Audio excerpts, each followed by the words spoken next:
Então, o tema que foi escolhido agora para o final da jornada é vida e morte no sistema. Vamos continuar falando um pouquinho das polaridades, né, desses movimentos, dessa pulsação que traz a vida e a morte. Não é?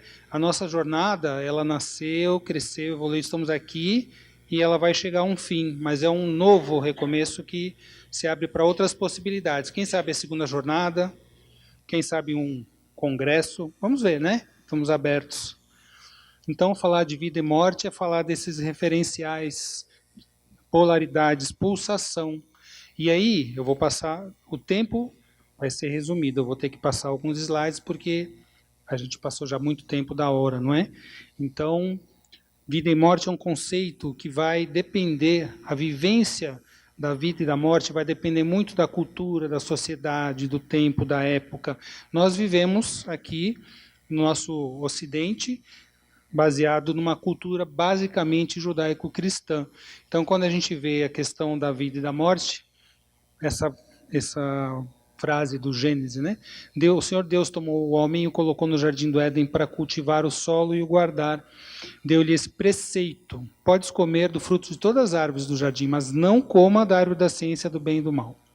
Porque no dia em que comer dele comeres, morrerá indubitavelmente. Então, quando a gente vê essas figuras, estudando a sistêmica, entendendo, aqui parece o quê? São duas crianças que não se importam, estão ali, né, comendo as frutas, desfrutando, e de repente, a partir do momento do conhecimento, a hora que a gente conheceu, aprendeu, virou adulto, agora tem que fazer outras coisas, coisas de adulto. Tem que trabalhar, tem que viver, tem que buscar as coisas. Isso é uma das leituras, né, que fala da morte. Na morte, na verdade, como uma transformação. E esse conceito de morte, inclusive, vem se modificando ao longo do tempo, até mesmo na nossa cultura. Então, antigamente, a morte era vivenciada como? Em família, em casa, com as pessoas que a gente amava próximas a nós. E hoje em dia, muitas vezes, a morte se tornou algo técnico, algo mecânico, algo distante, em que as pessoas estão sozinhas, estão longe daqueles que as amam, que elas amam, vivendo por meio de meios artificiais, e isso é uma questão da bioética que vem. Não é? Nós estudamos muito isso em bioética, como fazer esses movimentos do final da vida. Tem pessoas que deixam isso claro, escolhem, eu não quero que façam meios para eu viver se já estiver chegando a hora. Tem gente que quer ir para casa. Hoje em dia a gente tem o crescimento dos estudos paliativos, a medicina, os cuidados paliativos em medicina. Isso é tão importante, não é? Para que a gente possa ter uma morte mais digna, mais ética. Né? Então, vários autores estudam. Philippe Arié tem um livro interessante que fala da história da morte no Ocidente. E quando a gente trabalha com as constelações, dois referenciais importantes são vida e morte. Né? A vida como presença do futuro, o movimento para onde as pessoas vão se direcionar quando a gente conseguir colocar em ordem esse sistema, quando conseguir trazer um movimento saudável. Então, sempre as polaridades, a morte e a vida.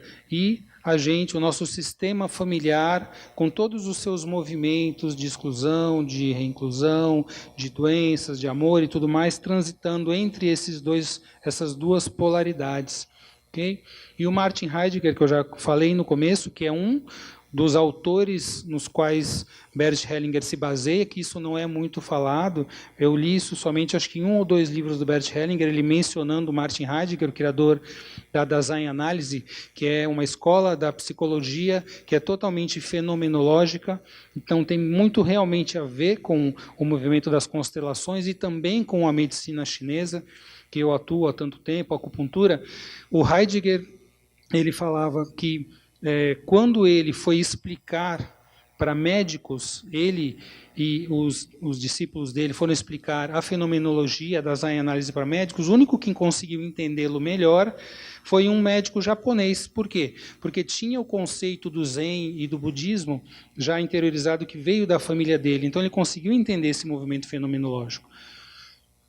E o Heidegger, ele fala que a morte, como final do Dasein, o que é Dasein? Dasein, nós somos Dasein. Ele não fala eu, ele fala Dasein. Dasein é ser no mundo. Eu não sou eu somente, porque eu é uma noção de algo isolado. Dasein é eu no mundo ser com os outros. Então essa é a visão da Dasein análise. A morte, como final do Dasein, é mais própria, não relativa, é certa como tal, indeterminada. A nossa morte é indeterminada, insuperável, é uma possibilidade. Inclusive nós somos seres para a morte também. Okay? Então ele fala outras coisas, ele fala, morrer, nós devemos assumi-lo, todo Dasein, cada um por si. A morte, na medida em que é essencialmente minha. Então ele fala da minha morte, da minha possibilidade. Ok? Então, vamos seguindo. E ele fala também, vida é impermanência, vida é faticidade. Nós não escolhemos o que nos acontecerá. As constelações trabalhamos com isso. O destino é algo muito maior. A gente tem que fazer reverência para o destino. Nós não comandamos o destino, não temos controle, como muitas vezes gostaríamos de ter, mas nós podemos escolher e devemos o que vamos fazer com isso. Heidegger fala, esse aqui é o Nick Vujicic, que esteve aqui no ano retrasado, se não me engano. Então a história de vida dele, né, com tantos problemas, poderia ser uma pessoa depressiva, infeliz, que não fez nada, e ele até surfa.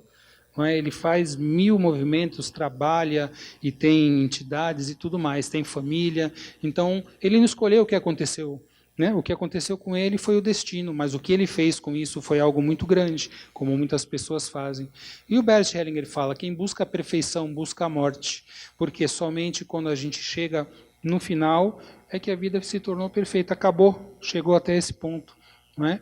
E falando um pouco disso, que é um tema muito atual, quando a gente fala da morte, a gente não pode deixar de olhar para esse tema que está tão presente na nossa sociedade, que é a morte trágica, e dentre ela o suicídio. Então nós temos já esse olhar, o Ministério da Saúde ele olha para isso, eu não vou falar em detalhes, porque tem muitas coisas sendo feitas ou deixando de ser feitas também, mas no mundo nós temos muitas pessoas, quase 1 milhão de pessoas por ano, que tiram a própria vida. É a segunda maior causa de morte entre os jovens de 15 a 29 anos, e no Brasil são 11 mil pessoas por ano, e pode ter certeza que são muito mais, porque as estatísticas aqui sempre são subvalorizadas, não é? Então é uma grande causa de morte o suicídio aqui no Brasil. Tá? Nos homens é a terceira maior causa, nas mulheres é a oitava. E existe o Setembro Amarelo, quando todo mundo fala sobre isso, quando é o mês em que a gente tem o olhar e atenção para o suicídio, para a prevenção. Então, existem várias maneiras, não é, de trabalhar em prevenção, ações estratégicas, os CVVs, que hoje em dia tem a ligação gratuita de todo o Brasil, isso é algo recente do ano passado para cá, não é? Os materiais, a maneira de você colocar isso na imprensa, na mídia, que é uma maneira particular, não pode ser feito de qualquer jeito, discussões, grupos de trabalho. Então, quando existem CAPs, a gente vê que reduz o risco. Então, ter um atendimento especializado, com todas as dificuldades que a gente vê no serviço público, é algo muito necessário. E Hipócrates, pai da medicina, a função do médico ou do terapeuta é ensinar ao paciente como viver para não se enfermar. Então, Hipócrates, cerca de 300, 400 a.C., já tinha esse olhar para a medicina preventiva, para a atuação preventiva em medicina, que hoje em dia ainda é tão carente, tão frágil. Continuando a olhar para o suicídio, ele é uma morte repentina, uma morte violenta, e ele é um evento único. Só que ele é um evento único como um desfecho, porque todo um movimento vem acontecendo ao longo do tempo, pode ser muitas vezes anos e anos, né, até que isso venha a acontecer. É um ato definitivo para um problema que podia ser temporário, se fosse visto de outra maneira, fosse abordado de outra maneira, e ele é somente a ponta de um iceberg. Então, a gente fala em suicídio em Psyche, que a dor da alma é uma dor da alma tão grande, tão profunda, que ele se traduz no término da vida. E tem algumas características do comportamento suicida. Muitas vezes as pessoas falam, nossa, mas eu não percebi, se eu tivesse visto, como é que isso aconteceu, não é? Eu me encontrei com essa pessoa outro dia, ontem mesmo, e hoje em dia, agora, se matou. Então existe uma ambivalência. O suicida ele busca por ajuda, ele tem sentimentos ambivalentes, ele quer viver e ao mesmo tempo quer morrer. E a gente vai olhar para a questão sistêmica do suicídio e vai entender por que isso acontece. Então a impulsividade, principalmente quando a gente fala de adolescentes, tá? Ou então também de homens. Os homens têm uma impulsividade maior. E aí é uma rigidez. A pessoa que suicida, ela tem um comportamento rígido, ela tem um estreitamento da visão, ela só consegue enxergar aquele sofrimento. Tá? Então, o pensamento é dicotômico, tudo ou nada. Esse é um pesquisador, Edwin Schneidman, que é um grande pesquisador de suicídio. Então, ele fala que cada drama do suicídio ocorre na mente de uma única pessoa. É um drama único, é uma história única, incomparável para cada um. O Tao Te Ching, que é o livro de ouro da filosofia chinesa, no parágrafo 76, ele fala: o homem, ao nascer, é suave e brando, ao morrer é rígido e duro. A planta, ao surgir, é suave como a suave penugem do ventre do pássaro, e ao morrer é seca e murcha. Então, quando a gente se torna rígido, duro, a gente é companheiro da morte. E quando nós somos suaves, brandos, somos companheiros da vida. E continua. Porém, a gente fala isso por quê? Porque para a resiliência, que é uma das grandes características que servem como uma prevenção, um impedimento do suicídio, do sofrimento e da depressão, a flexibilidade é um dos pressupostos da resiliência. Sentido de vida. Quando a gente tem um sentido, quando há uma missão para a nossa vida, a gente se conecta muito mais com a vida. O bom humor, a flexibilidade, valores e crenças sólidas, a autoestima, que é aquele movimento que vem lá da função materna, como a gente falou antes, a autoestima, o auto-amor, o autocuidado. Quando a gente passa por esses movimentos saudáveis de função materna e depois de função paterna de ir para a vida, a gente tem uma prevenção do suicídio. Isso deve acontecer desde a infância. Se nós queremos adultos resilientes, queremos ser adultos resilientes, precisamos ensinar as crianças a crescerem resilientes. E esse papel, essa função é dos pais. Pais saudáveis conseguem criar filhos saudáveis, que vão se tornar jovens, adolescentes e adultos saudáveis. Então, colocar os limites, já falamos hoje da questão da pedagogia sistêmica, foi colocado aqui, a questão dos conflitos, da mediação, tudo isso nos fala do papel importantíssimo da família, colocando o limite, ensinando as crianças a tolerar frustrações. Não é tudo que elas vão poder ter, tudo que elas vão poder fazer. Não é? Incentivar o autoconhecimento, assumir responsabilidades para cada faixa etária, claro, educar essas crianças para a autonomia. Isso aqui é um resumo do que é colocar em prática a função materna e função paterna saudáveis. E como é que nós podemos abordar essa probabilidade de morte trágica? O risco, atenção às pessoas, olhar, e a gente vê hoje, às vezes, as famílias, inclusive, juntas num ambiente, mas cada uma no seu mundo interno, cada uma olhando para a sua rede social, não há muito mais conversa, muito contato, então a gente não tem acesso a essas pistas, inclusive a linguagem não verbal. Linguagem não verbal, postura corporal, linguagem corporal, é muito importante para a gente poder perceber o que está no não dito. Ouvir, escuta empática, a escuta empática, ativa, acolhedora, sem julgamento. Muitas vezes é só isso que a pessoa precisa para aliviar o seu sofrimento. Claro que como uma catarse, como algo temporário, depois precisa haver uma continuidade dessa abordagem, desse tratamento. E saber conduzir, orientar, acompanhar. E cuidado com os períodos de calmaria, porque às vezes nesses momentos é que a pessoa está se preparando. Isso quem fala é Neuri Botega, que é um psiquiatra brasileiro, também um grande estudioso, pesquisador do suicídio.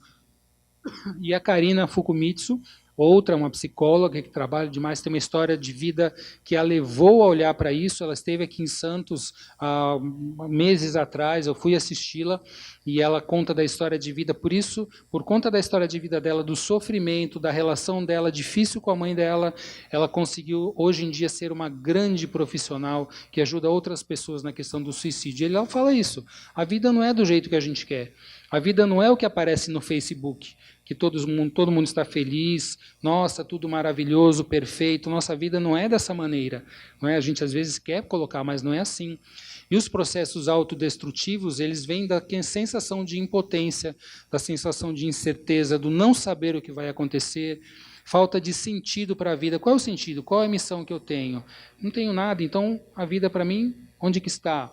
Eu atendo muitas vezes pessoas e eu pergunto, qual é a sua missão de vida, qual é o seu objetivo? Pessoas de todas as idades, 30, 40, 50, 70 anos, 80, muitas pessoas me falam, não sei. Mas eu já tenho 60, eu já tenho 70 anos. Mas eu faço uma pergunta, quantos anos morreu sua mãe, seu pai? Com 90. Então, se você seguir mais ou menos a expectativa de vida dele, o que você vai fazer nos próximos 20 anos? Vai ficar parado esperando a morte chegar? Aí a pessoa olha assim, que tipo de pergunta é essa que o médico faz para mim, né? Pergunta para refletir, para trazer consciência. E todos os sentimentos inóspitos que a gente tem, que são sentimentos que na homeopatia a gente fala que isso é o biopatográfico. O que acontece na vida da gente que faz com que a gente adoeça emocionalmente? Adianta você só olhar para a doença? Não. Então, sentimentos ligados à depressão, tudo isso parece que não tem fim. Qual é o sentido? Quem sente? Precisamos ajudar as pessoas a se empoderarem para lidar com a dor, porque somente a pessoa pode lidar com a sua dor. Nós podemos estar ali presentes, ter uma escuta, ter um acolhimento, mas só a pessoa vai poder lidar com isso. Um dia nós vamos morrer, é verdade, mas e todos os outros a gente vai viver. Então, enquanto a gente vive, nós precisamos estar vivos, conectados com a vida, porque é claro que isso é um ciclo, não é? Ele vem e um dia vai ter fim, realmente. Mas o que eu faço enquanto não chega esse dia? Então, como diz o ditado, viva plenamente, de uma maneira alegre e feliz, porque um dia vai ser o último, né? Um dia a gente acerta, vai chegar lá. E o olhar sistêmico para a morte trágica. Como é que a gente entende? Olhando para as constelações, olhando para a visão sistêmica, entendendo o que acontece. Então, jovens que vivem em bolhas de ilusão e proteção. Muitas vezes a gente vê isso, jovens que não conseguem ir para a vida. Confrontar a realidade é doloroso. Então, não foi criado um jovem com resiliência, como eu falei antes. Às vezes, isso é muito importante, um jovem que comete suicídio, que suicida, ele não está querendo a morte, ele está querendo matar o que ele representa, um projeto que ele é da família dele. Então, às vezes, ele é um projeto dos pais, e por querer matar esse projeto dos pais, ele busca a morte. Não é que ele quer morrer. Então, ele não tem o espaço dele. Ele é o quê? Ele é o que os outros esperam. Ele foi criado a vida inteira para levar a empresa da família adiante, para cuidar dos pais, para ficar no meio desses pais, para não se separarem. Enfim, qualquer outra motivação, qualquer outro projeto que não é o projeto dele. Então, ele mata o projeto parental. Ele está no papel de outra pessoa, ele representa, às vezes, um irmão abortado, um irmão que veio antes, que morreu, e os pais colocaram o mesmo nome, ou seja, ele não vive o projeto de vida dele, não é ele. Então, a questão da alienação parental também, ter que cuidar dos pais, enfim, as identificações com excluídos, tudo isso pode levar ao movimento suicida para um jovem, né? E não viver a função de filho em ordem, estar fora da função. Então, quando a gente vê isso, a gente está olhando para quê? Exclusões, alterações, disfunções na hierarquia. A gente está olhando para desequilíbrio de troca, filhos que estão com uma relação invertida de troca, e falta vivenciar a função paterna. Por quê? Porque a função paterna, como a gente já falou, é aquela que leva para a vida. Então, se eu não consigo ir para a vida, não tem vida para mim, eu não tenho função paterna saudável. Então, a função materna está disfuncional, a função paterna está disfuncional. As coisas estão fora de ordem. Todas as leis sistêmicas, as ordens do amor, não estão sendo vivenciadas de uma maneira saudável. Então, busca da morte também pode ser um movimento eu sigo você. Um pai, uma mãe que morreu, ou um irmão, alguém que morreu antes, esse movimento que a gente conhece na constelação, eu sigo você, é o amor cego, culpa porque ficou vivo, então de repente morreu um pai, morreu uma mãe, um irmão, e eu estou vivo. Será que eu consigo viver com tranquilidade, ou eu me sinto culpado, porque não fui eu? Então esse é um dos movimentos, é uma disfunção no pertencimento e na hierarquia. Qual seria o movimento curativo nesse sistema? Honrar essas pessoas, honrar esses parentes que se foram, né, que eles nos abençoam para que a gente continue na vida. Eu faço algo bom para a minha vida, em sua memória, em honra ao sistema. Eu fico um pouquinho mais, depois eu vou, e eu peço que me abençoe e me olhe com carinho enquanto eu fico. E se eu fico. Então esse é um movimento saudável de conseguir se colocar sem culpa para continuar a vida, porque esse foi o meu destino, e esse foi o destino dos outros. Um terapeuta sistêmico, ele precisa permanecer em sintonia com os destinos. Nós não podemos ser maior que os destinos. O destino é muito maior do que nós, do que todos. Isso está no Ordens da Ajuda. Não segurar ninguém na vida, respeitar a grandeza oculta do destino e não buscar salvar. Primeiro porque nós não salvamos nada. Nem médico salva a vida. O médico salva um pouquinho do tempo, às vezes, né, porque a vida, no final, ela vai acabar realmente. Então, o Hellinger fala, o que está em vida é inacabado, os mortos são completos. O Hellinger, como sempre, né, contundente. A ânsia por perfeição é, na verdade, na profundeza, uma ânsia pela morte, que é aquela frase que a gente ouve, né, do Hellinger: para que fiquemos bem em vida, temos que respeitar o inacabado. Nós estamos em construção, sempre em construção. Perfeição não existe, tanto que as pessoas perfeccionistas, personalidade tipo A, são aquelas mais sujeitas ao burnout, que é o estresse grave com componentes físicos e emocionais. Quando libertamos os mortos, eles agem sobre nós positivamente, sem que nos atormentem e sem que seja necessário um esforço especial de nossa parte. Quando a gente consegue libertar, nós os libertarmos. E pelo contrário, quem mantém o luto por muito tempo segura os mortos, embora queiram ir, ruim para ambos, luto prolongado, alguém deve algo ao morto e não o reconhece. Interessante essa posição, não é? Então, muitos consideram a morte como fim e o que vem depois como perda. E a gente não sabe realmente, não é? E ele continua, Hellinger: a vida vem de longe e nós não sabemos onde é a sua nascente. De onde que veio a vida? Ela veio de algum lugar. Ela flui de longe para nós, não que nós a tenhamos. A vida não é nossa. A vida, os pais não deram a vida para os filhos. A vida passou através de milhares de pessoas e gerações, cada um no seu jeito, cada um viveu a sua vida e está tudo certo do jeito que foi. Porque se uma dessas pessoas, milhares que estão atrás de mim, do meu sistema familiar, se uma delas tivesse feito um movimento, um caminho diferente, hoje eu não estava aqui. Né? Então ela vem da origem, nos toma, nos usa, nós estamos a serviço dela. E ela nos deixa cair de volta à origem, seja ela qual for. A vida está suspensa por um fio de seda, e esse fio se rompe depois de algum tempo, e nós submergimos de volta à origem. Então esse é o nosso movimento. Fernando mostrou aquela curva, que é das vidas e que é das empresas, não é? Lembra? É uma curva que faz assim, que vai, começa, sobe e decresce. A vida é dessa maneira. A alma não tem medo desse movimento, o ego tem. Então, quando a gente está apegado ao ego, a gente sente medo e quer o controle. E os mortos ficam quando eles foram excluídos. O luto alcança o objetivo quando nós nos entregamos à dor. Nós vivenciamos essa dor imensa, extrema do luto, e através dela respeitamos e honramos os mortos. Aí eles se retiram e podem estar mortos, e a gente pode continuar e seguir na vida, porque esse é o nosso destino por enquanto. E quando amamos e nos mantivermos de luto, a vida pode continuar e os mortos queridos estão de acordo com isso. Ok? Então, a gente já falou sobre esse slide de função paterna e devemos buscar viver os movimentos saudáveis. Né? Então, esse olhar para a vida e para a morte é um olhar que busca ampliar a visão sistêmica, ampliar a consciência e olhar para o destino. Então, quando a gente olha e aceita o destino, a gente aceita as coisas como são, como tem que ser, fazemos o nosso papel, o nosso melhor, então os movimentos se dão na maneira como eles precisam ser. E a gente está em ordem, está de acordo com isso, se coloca de acordo com essas ordens do amor. E aí a gente pode viver de uma maneira plena, de uma maneira saudável, sem controle algum, sem sofrimento, somente fluindo com esse rio da vida. Então, agradeço a oportunidade de falar sobre isso.